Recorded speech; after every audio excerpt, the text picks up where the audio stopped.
আসসালামু আলাইকুম। সবাই কেমন আছেন? শুভ সন্ধ্যা। সন্ধ্যার নাস্তায় নিয়ে চলে আসলাম ফুচকা। বাসায় তৈরি করে ফুচকা খেতে কে না পছন্দ করে? বিশেষ করে আমরা সবসময় বাসায়ই তৈরি করে ফুচকা খাই। বাহিরের ফুচকাটা মনে হয় বেশিই মজা লাগে। তারপরেও আমার মনে হয় আমি যখন বাসায় তৈরি করি ফুচকা, তখন খেতে অনেক মজা হয়। তো এই যে সুন্দরভাবে ফুচকা সাজায় নেওয়া হচ্ছে। ছেলেমেয়েদের আনন্দ, ছেলেমেয়েদের খুশি করার জন্য মায়ের হাতে মজার, মজার খাবার খাওয়ানো। এটা মায়ের মনের শখ, মনের আশা।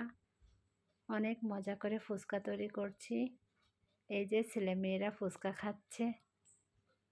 কেমন হয়েছে? অনেক মজা হয়েছে ফুচকা খেতে। কে, কে ফুচকা খাবে? আমার বাসায় দাওয়াত রইলো ফুচকা খাওয়ার। চলে আসো ফুচকা খেতে হলে। আল্লাহ হাফেজ।